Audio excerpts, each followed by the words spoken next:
जिह्वा स्वाद के सिवा और कोई चेष्टा शेष न थी और न अपने कष्टों की ओर आकर्षित करने का रोने के अतिरिक्त कोई दूसरा सहारा था।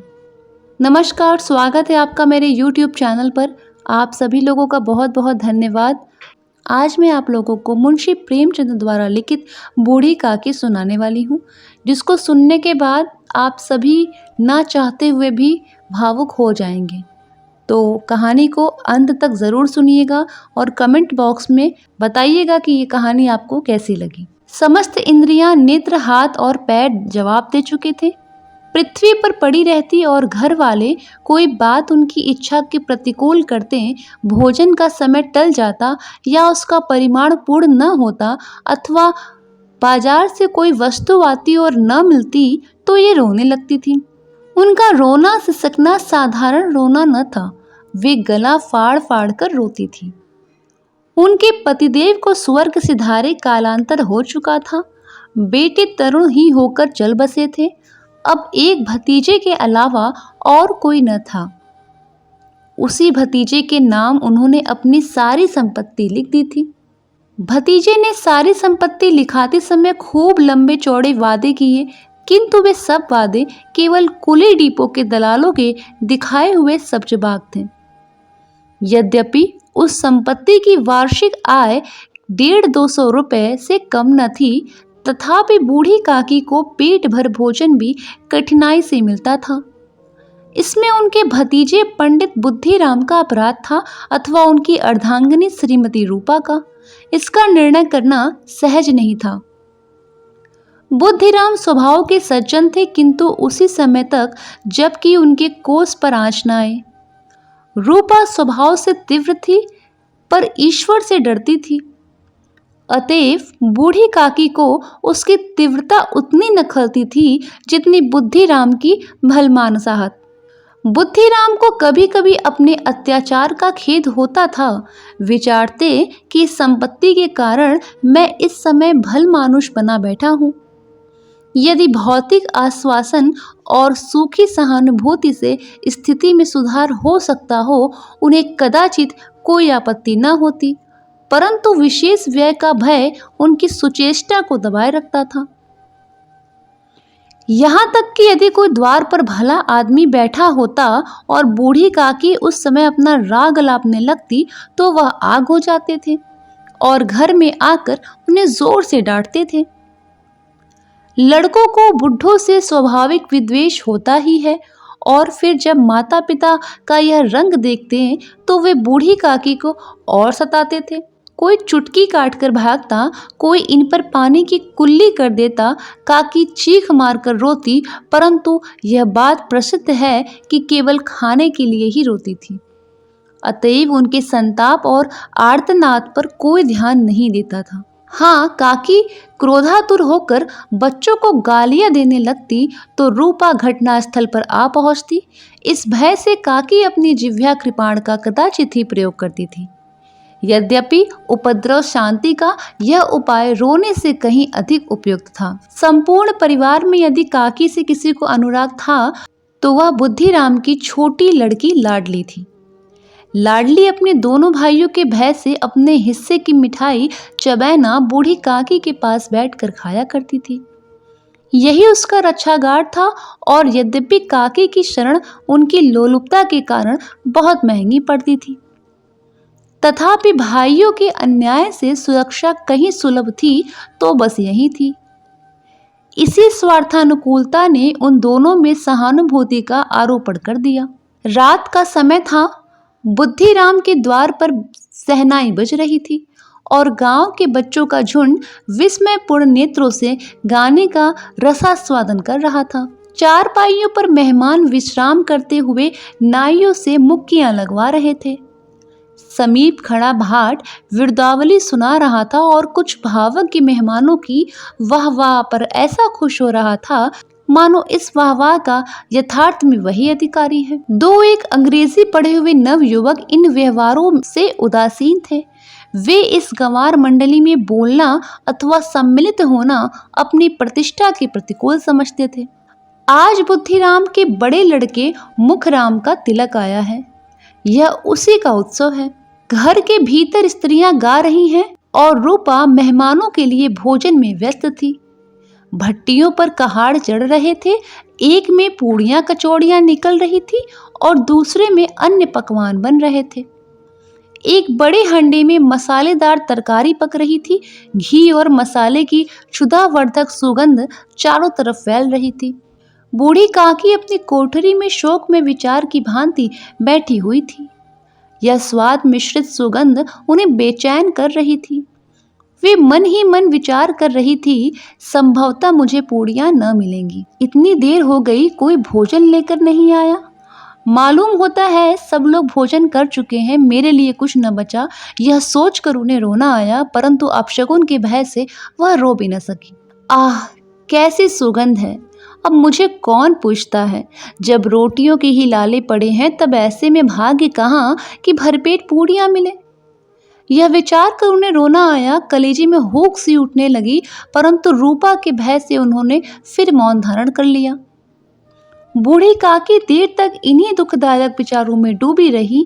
घी और मसालों की सुगंधी रह रहकर मन को आपे से बाहर किए देती थी। मुंह में पानी भर भर आता था। पूड़ियों का स्वाद स्मरण करके हृदय में गुदगुदी होने लगती थी। किसे पुकारूं, आज लाडली बेटी भी नहीं आई। दोनों छोकरे सदा दिया करते थे, आज उनका भी कहीं पता नहीं। कुछ मालूम तो होता कि क्या बन रहा है। बूढ़ी काकी की कल्पना में पूड़ियों की तस्वीर नाचने लगी। खूब लाल लाल, फुली फुली, नरम नरम होंगी। रूपा ने भली भांति भोजन किया होगा। कचौड़ियों में अजवाइन और इलायची की महक आ रही होगी। एक पूड़ी मिलती तो जरा हाथ में लेकर देखती, क्यों न चलकर कहाड़ के सामने ही बैठूं। पूड़ियां छन छन कर तैयार होंगी, कहाड़ से गरम गरम निकाल कर थाल में रखी जाती होंगी। फूल हम घर में भी सूंघ सकते हैं, परंतु वाटिका में कुछ और बात होती है। इस प्रकार निर्णय करके बूढ़ी काकी उकड़ू बैठकर हाथों के बल सरकती हुई बड़ी कठिनाई से चौखट से उतरी और धीरे धीरे रेंगती हुई कहाड़ के पास जा बैठी। यहाँ आने पर उन्हें उतना ही धैर्य हुआ जितना भूखे कुत्ते को खाने वाले के सम्मुख बैठने से होता है। रूपा उस समय कार्यभार से उद्विग्न हो रही थी। कभी इस कोठे में जाती, कभी उस कोठे में, कभी कहाड़ के पास जाती, कभी भंडार में जाती।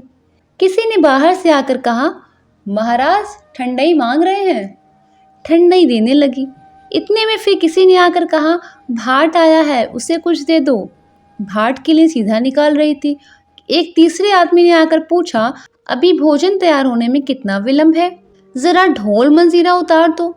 बेचारी अकेली स्त्री दौड़ते दौड़ते व्याकुल हो रही थी। झुंझलाती थी, कुड़ती थी, परंतु क्रोध प्रकट करने का अवसर न पाती थी। भय होता कहीं पड़ोसनी यह न कहने लगे कि इतने में उगल पड़ी।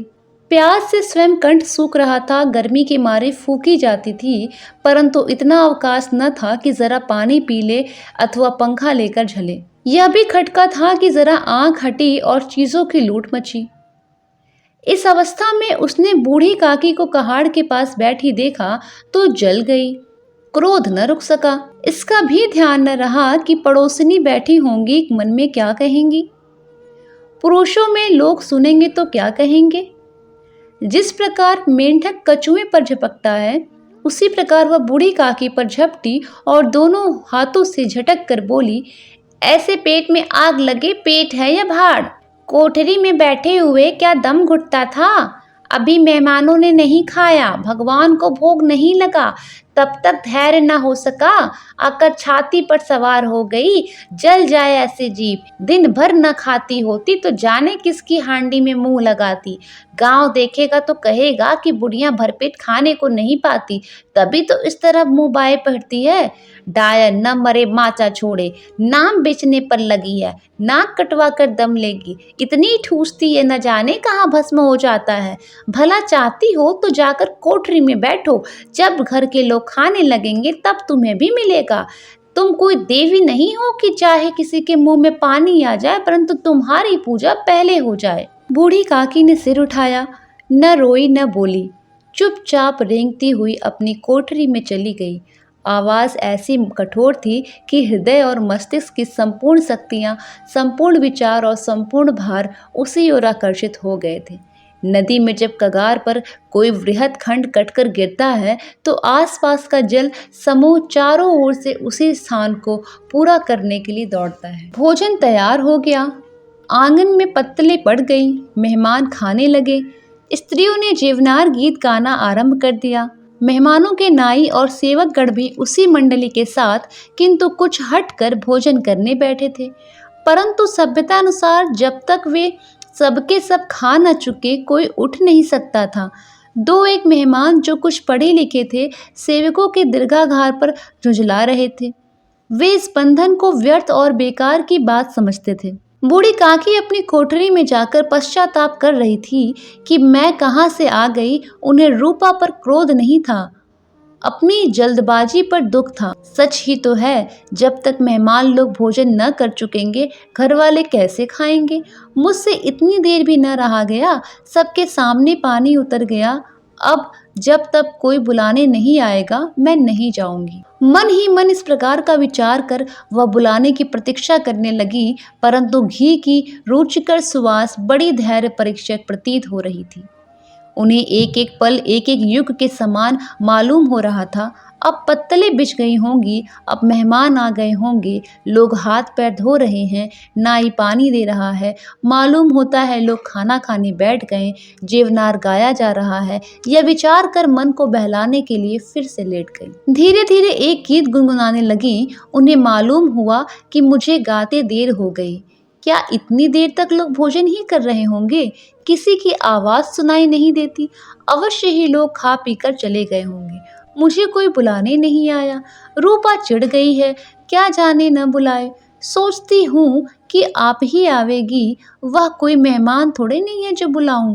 बूढ़ी काकी चलने को तैयार हुई। यह विश्वास कि 1 मिनट में पूड़ियाँ और मसालेदार तरकारियाँ सामने आएंगी उनकी स्वादेंद्रियों को गुदगुदाने लगा। उन्होंने मन में तरह तरह के मंसूबे बांधे।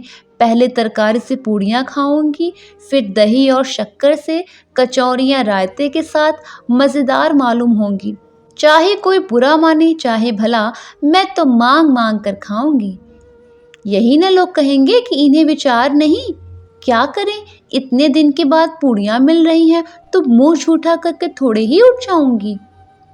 वह उकड़ू बैठकर सरकते हुए आंगन में गईं, परंतु हाय दुर्भाग्य, अभिलाषा ने अपने पुराने स्वभाव के अनुसार समय की मिथ्या कल्पना की थी। मेहमान मंडली अभी बैठी हुई थी। कोई खाकर उंगलियां चाटता था, कोई तिरछे नेत्रों से देखता था कि और लोग अभी खा रहे हैं या नहीं।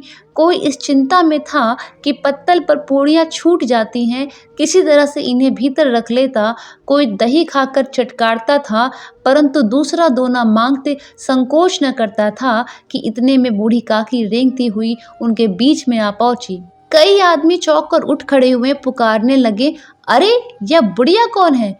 कहाँ से आ गई? देखो किसी को छू न दे। पंडित बुद्धिराम काकी को देखते ही क्रोध से तिलमिला गए।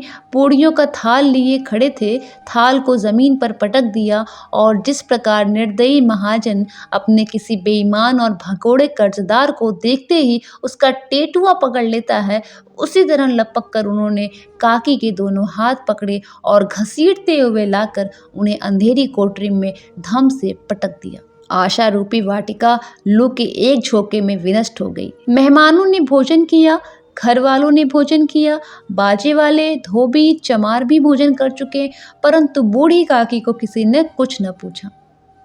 बुद्धिराम और रूपा दोनों ही बूढ़ी काकी को उनकी निर्लजता के लिए दंड देने का निश्चय कर चुके थे। उनके बुढ़ापे पर, दीनता पर, अज्ञान पर किसी को करुणा न आई थी। अकेली लाडली उनके लिए कुढ़ रही थी। लाडली को काकी से अत्यंत प्रेम था। बेचारी भोली लड़की थी, बाल विनोद और चंचलता की उसमें गंध तक न थी। दोनों बार जब उसके माता पिता ने काकी को निर्दयता से घसीटा तो लाडली का हृदय ऐंठ कर रह गया। वह झुंझला रही थी कि हम लोग काकी को क्यों बहुत सी पूड़ियाँ नहीं देते, क्या मेहमान सबकी सब खा जाएंगे, और यदि काकी ने मेहमानों से पहले खा लिया तो क्या बिगड़ जाएगा।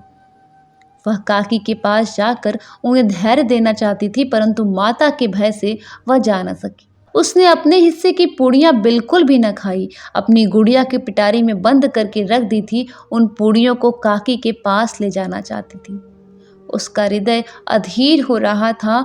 बूढ़ी काकी मेरी बात सुनते ही उठ बैठेंगी, पूड़ियाँ देखकर कैसी प्रसन्न होंगी, मुझे खूब प्यार करेंगी। रात को 11 बज चुके थे। रूपा आंगन में पड़ी सो रही थी। लाडली की आंखों में नींद न आती थी।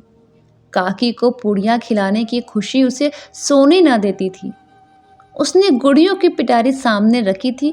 जब विश्वास हो गया कि अम्मा सो रही है, तो वह चुपके से उठी और विचारने लगी, कैसे चलूं? चारों तरफ अंधेरा है, केवल चूल्हों में आग चमक रही थी और चूल्हों के पास एक कुत्ता लेटा हुआ था। लाडली की दृष्टि सामने वाले नीम पर गई। उसे मालूम हुआ कि उस पर हनुमान जी बैठे हुए हैं। उनकी पूंछ, उनकी गदा वह स्पष्ट दिखलाई दे रही है। मारे भय के उसने आंखें बंद कर ली। इतने में कुत्ता उठ गया। लाडली को ढाढ़स हुआ। कई सोए हुए मनुष्यों के बदले एक भागता हुआ कुत्ता उसके लिए अधिक धैर्य का कारण हुआ। उसने पिटारी उठाई और बूढ़ी काकी की कोठरी में चली गई। बूढ़ी काकी को केवल इतना स्मरण था कि किसी ने मेरे हाथ पकड़कर घसीटे।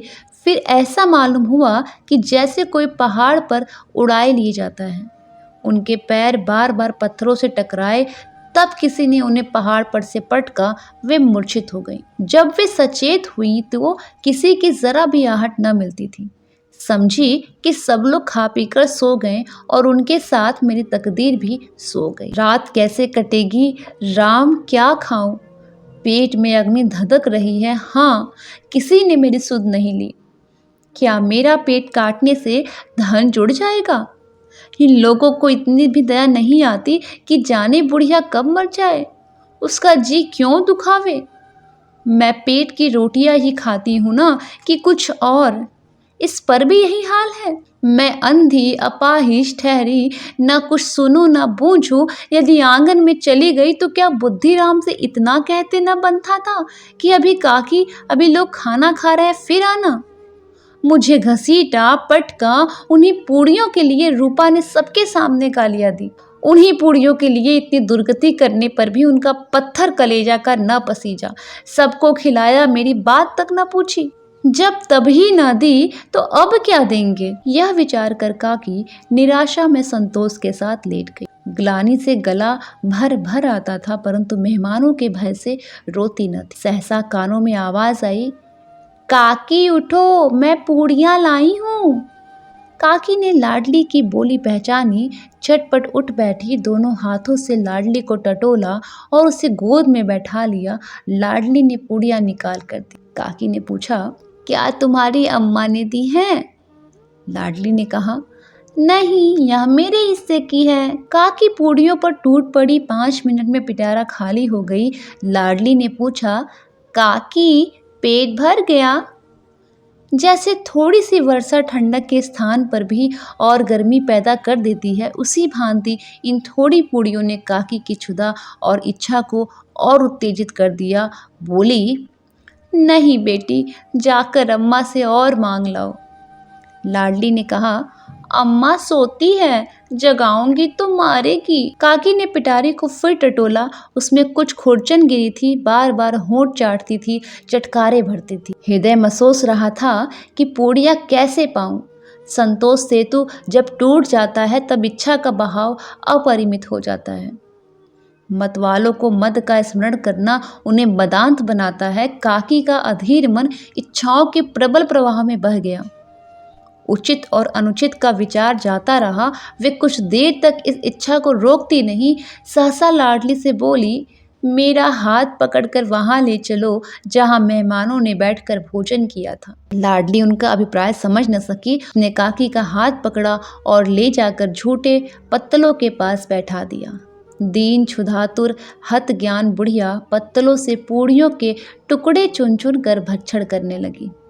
ओह, दही कितना स्वादिष्ट था, कचौड़ियाँ कितनी सलोनी, खस्ता कितने सुकोमल। काकी बुद्धिजीवी होते हुए भी इतना न जानती थी कि मैं वह काम कर रही हूँ जो मुझे कदापि न करना चाहिए, परंतु मैं दूसरों की पत्तल चाट रही हूँ। परंतु बुढ़ापा तृष्णा रोग का अंतिम समय है, जब संपूर्ण इच्छाएं एक ही केंद्र पर आ लगती हैं। बूढ़ी काकी में यह केंद्र उनकी स्वादेंद्रिय थी। ठीक उसी समय रूपा की आंख खुली। उसे मालूम हुआ कि लाडली मेरे पास नहीं है। वह चौंकी, चारपाई के इधर उधर ताकने लगी कि कहीं नीचे तो गिर नहीं पड़ी। उसे वहां न पाकर वह उठी तो क्या देखती है कि लाडली जूठे पत्तलों के पास चुपचाप खड़ी है और बूढ़ी काकी पत्तलों पर से पूड़ियों के टुकड़े उठा उठा कर खा रही है। रूपा का हृदय सन्न हो गया। किसी गाय की गर्दन पर छुरी चलते देखकर जो अवस्था होती है, वही उस समय उसकी हुई। एक ब्रह्मांडी दूसरों की झूठी पत्तल टटोले, इससे अधिक शोकमय दृश्य असंभव था। पूड़ियों के कुछ ग्रासों के लिए उसकी चचेरी सास ऐसा निष्कृष्ट कर्म कर रही है। यह वह दृश्य था जिसे देखकर देखने वालों के हृदय कांप उठते थे। ऐसा प्रतीत होता मानो जमीन रुक गई या आसमान चक्कर खा गया। संसार पर कोई आपत्ति आने वाली है। रूपा को क्रोध न आया। शोक के सम्मुख क्रोध कहाँ? करुणा और भय से उसकी आंखें भर गई। इस अधर्म का भागी कौन है? उसने सच्चे हृदय से गगन मंडल की ओर हाथ उठाकर कहा, परमात्मा, मेरे बच्चों पर दया करो। इस अधर्म का दंड मुझे मत दो, नहीं तो मेरा सत्यानाश हो जाएगा। रूपा को अपनी स्वार्थपरता और अन्याय इस प्रकार प्रत्यक्ष रूप में कभी न दिख पड़े थे। वह सोचने लगी, हाय, कितनी निर्दय हूँ। जिसकी संपत्ति से मुझे 200 रुपया आय हो रही, उसकी यह दुर्गति और मेरे कारण। हे दयामय भगवान, मुझसे बड़ी भारी चूक हुई है, मुझे क्षमा करो। आज मेरे बेटे का तिलक था। सैकड़ों मनुष्यों ने भोजन पाया, मैं उनके इशारों की दासी बनी रही। अपने नाम के लिए सैकड़ों रुपए व्यय कर दिए, परंतु जिसकी बदौलत हजारों रुपए खाएं, उसे इस उत्सव में भरपेट भोजन भी न दे सकी। केवल इसी कारण तो वह वृद्धा असहाय है। रूपा ने दिया जलाया, अपने भंडार का द्वार खोला और एक थाली में संपूर्ण सामग्रियां सजाकर बूढ़ी काकी की ओर चली। आधी रात जा चुकी थी। आकाश पर तारों के थाल सजे हुए थे और उन पर बैठे हुए देवगण स्वर्गीय पदार्थ सजा रहे थे, परंतु उसमें किसी को वह परमानंद प्राप्त न हो सकता था जो बूढ़ी काकी को अपने सम्मुख थाल देखकर प्राप्त हुआ। रूपा ने कंठारुद्ध स्वर में कहा, काकी उठो, भोजन कर लो। मुझसे आज बहुत बड़ी भूल हो गई, उसका बुरा न मानना। परमात्मा से प्रार्थना कर दो कि वह मेरा अपराध क्षमा कर दे। भोले भोले बच्चों की भांति जो मिठाइयाँ पाकर मार और तिरस्कार सब भूल जाता है, बूढ़ी काकी वैसे ही सब भुलाकर बैठी हुई खाना खा रही थी। उनके एक एक रोए से सच्ची सदिच्छाएं निकल रही थीं और रूपा बैठी स्वर्गीय दृश्य का आनंद लेने में निमग्न थी। कहानी कैसी लगी कमेंट बॉक्स में ज़रूर बताइएगा। आप सभी का बहुत बहुत धन्यवाद।